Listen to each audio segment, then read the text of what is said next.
May mga taong sadyang mahirap ng maituwid ang pamumuhay. Walang sapat na salita at paalala ang titimo sa kanila. Sa halip, sisirain pa nila at wawasakin ang pangalan at pagkatao ng taong nasa katotohanan.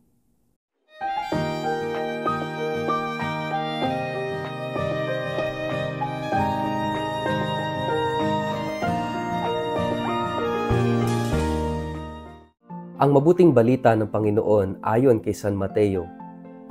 Saan ko ihahambing ang mga tao sa panahong ito? Ang katulad nila'y mga batang nakaupo sa lansangan at sumisigaw sa kanilang mga kalaro. Tinugtugan namin kayo ng plauta, ngunit ayaw ninyong sumayaw. Umawit kami ng awit pagluluksa, ngunit ayaw ninyong tumangis. Sapagkat nakita nila si Juan na nag-aayuno at di umiinom ng alak, at ang sabi nila, sinasaniba ng demonyo ang taong iyan. Nakita naman nila ang anak ng tao na kumakain at umiinom, at ang sabi naman nila, tingnan ninyo ang taong ito. Matakaw, lasenggo at kaibigan ng mga maniningil ng buwis at makasalanan. Gayunman, ang karunungan ng Diyos ay napapatunayang tama sa pamamagitan ng mga gawa nito. Ang mabuting balita ng Panginoon. Word of the day, hear what God has to say.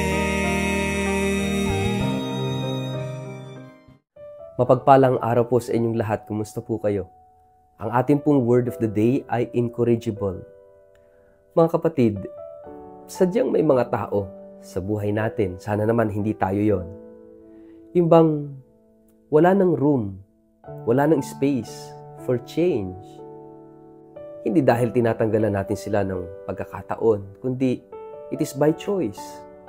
It is by their own decision na ayaw nang magbago, na ang tingin nila sa kanilang sarili, walang dapat baguhin at hindi dapat sila magbago. Ang gusto nila, yung paligid nila ang magbago para sa kanila, pero hindi sila magbabago. Ang tawag sa mga ganitong klaseng tao, incorrigible. At yung katangian ng ayaw ng magbago, fixated na, ay incorrigibility. Mga kapatid, ganoon ang sinasabi dito sa ating ebanghelyo, that there are people, itong henerasyon na ito at ang tinutukoy ng Panginoong Jesus, ay yung mga temple people, yung mga Pariseo, yung mga eskriba, that they are supposed to be knowledgeable about the law. Pero para sa kanila, sila na yung naging batas. At para sa kanila, wala nang kinakailangang baguhin sa kanila kahit sino ang ipadala sa kanila para mangaral, magturo, magpaalala, hindi na nila tatanggapin yon. Sapagkat sila ay incorrigible. Dumating si Juan Bautista, yung kanyang pamumuhay napaka-austere, napaka-disiplinadong pamumuhay, no? At hindi nila tinanggap si Juan Bautista. Hindi nila tinanggap yung baptism of repentance na ipinapahayag ni Juan Bautista. Dumating si Jesus, umiinom, nagsasaya, nakikinig at nakikisalamuha sa mga makasalanan at sa mga mahirap. Hindi rin nila tinanggap si Jesus. Kumbaga sa term natin ngayon, sala sa init, sala sa lamig. The point is, because it is by choice, they are incorrigibles. Ayaw na nilang tumanggap ng pagbabago, ayaw nilang tumanggap ng pagtutuwid at pag-aayos ng kanilang buhay. Para bang wala na silang dapat ayusin sa buhay nila, wala na silang dapat baguhin sa buhay nila. But they are wrong. Maling-mali sila doon. Kaya nga, itong mga ganitong klaseng tao, no? Yung mga incorrigibles, sa halip na tanggapin nila yung katotohanan, tanggapin nila yung pagbabago, sa halip, inaatake pa nila, sinisiraan pa nila, at gusto nilang ipapatay yung mga taong nagpapahayag ng pagbabago, nagpapahayag ng katotohanan at katarungan. Ang tawag natin dito, di ba, character assassination. Sa halip na tanggapin yung mensahe, pinapatay nila. Hindi man physical, pero sa pamamagitan ng paninirang puri, pag-aakusa ng mga bagay sa mga taong nagpapahayag ng katotohanan to discredit the truth and to destroy the bearer of the truth. Ganyan yung ugali ng mga Pariseo. Pero tingnan natin, baka tayo magpahanggang ngayon, baka sa panahon natin ngayon, meron pa rin character assassination na nangyayari. Baka marami pa rin mga incorrigibles sa panahon natin ngayon na ayaw nang tumanggap ng pagbabago as if hindi nila kailangan. The only permanent in the world is change.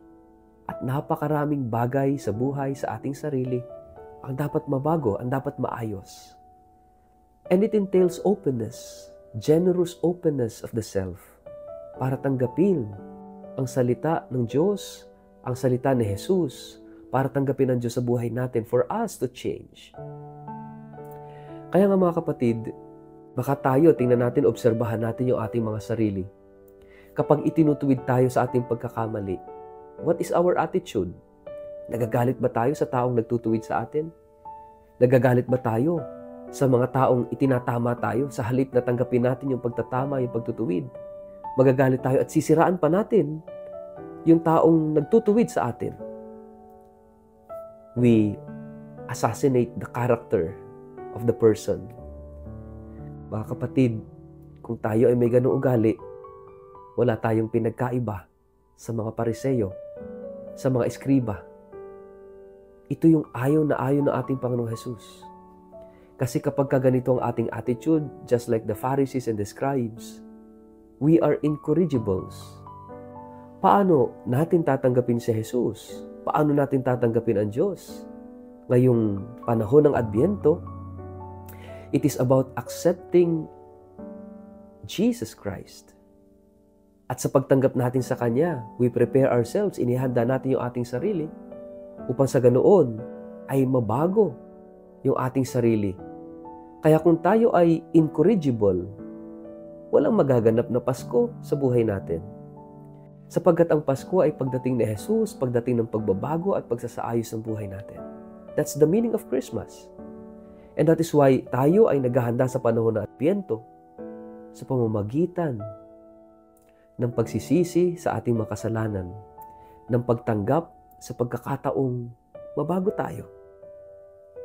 Kaya nga mga kapatid, ito yung ating hilingin sa araw na ito. Sa panahon ng Adbyento, magkaroon tayo ng kababaang loob. Tanggapin natin sa ating sarili na ang bawat isa ay mayroong dapat ayusin, dapat baguhin. At posible lamang ito kung bubuksan natin ang ating sarili, kung hindi magmamatigas ang ating puso, at kung tayo magpapakumbaba na tanggapin na si Jesus ay dumarating sa buhay natin, sa puso natin, sa pagkatao natin.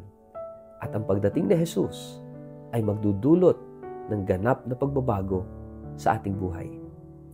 Sa ngalan ng Ama at ng Anak at ng Espiritu Santo. Amen. Ama naming Diyos, alisin mo ang katigasan ng aming kalooban. Buksan mo ito at hayaan mong manahan sa aming puso ang iyong anak na si Jesus at magdulot ng pagbabago sa amin araw-araw upang kami ay makatugon at maiayon ang aming buhay ayon sa iyong kalooban. Amen. Pagpalain po kayo at ingatan ng makapangyarihang Diyos, Ama at Anak at Espiritu Santo. Amen.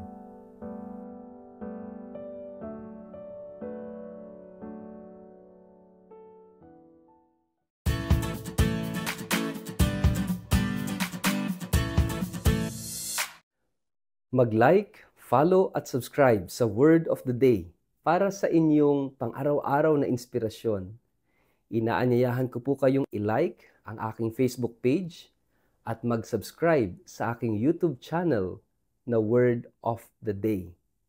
Samahan ninyo ako sa araw-araw na pagninilay ng Ebanghelyo upang mapalalim ang ating pananampalataya at magkaroon ng gabay sa bawat hakbang ng ating buhay, araw-araw. Kaya po, huwag kalimutang mag-follow at mag-subscribe upang manatiling updated sa ating pang-araw-araw na pagninilay.